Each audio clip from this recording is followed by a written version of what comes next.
Mtendaji wa mtaa na kijiji na kata kuanzia sasa naagiza wakurugenzi watendaji hawa, moja ya kigezo cha kumpima ni utatuzi wa kero za wananchi.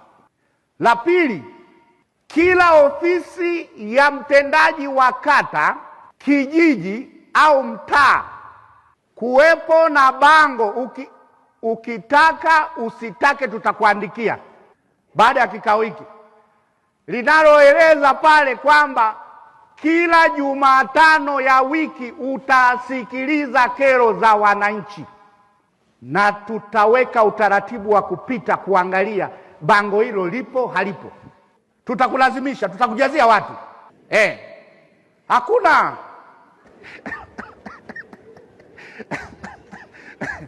tutakujazia watu utake usitake.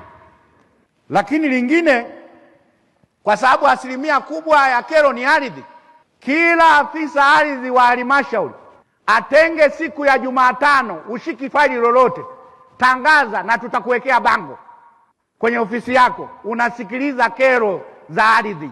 Wananchi wote karibuni hapo.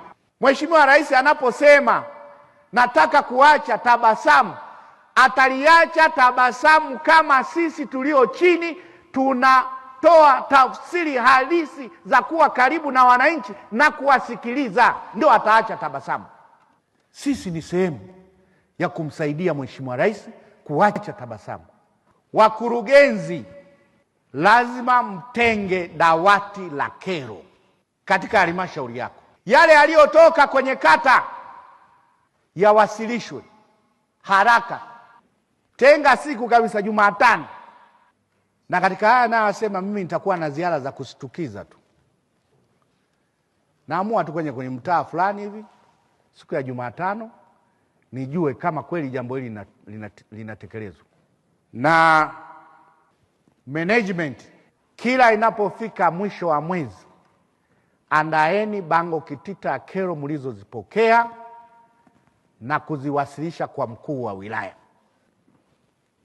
Wakuu wa wilaya, nyinyi kila mwezi mara moja unatenga siku nzima ya kusikiliza kero.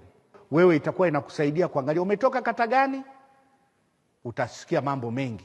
Lakini lingine, wakurugenzi, kama nilivyosema, na rasi tukaimarishe mabaraza haya ya ardhi ya kata, lakini pia andaa mkutano wenye viti hawa wa mabaraza. Ukija tukiwaleta hapa utashangaa, watakwambia hawajawahi kuitwa na mkuu wa mkoa yoyote. Wanasaulika na wenyewe, wakija pale wanakueleza, wanakwambia sisi tunateuliwa, hatuna elimu yoyote ya sheria.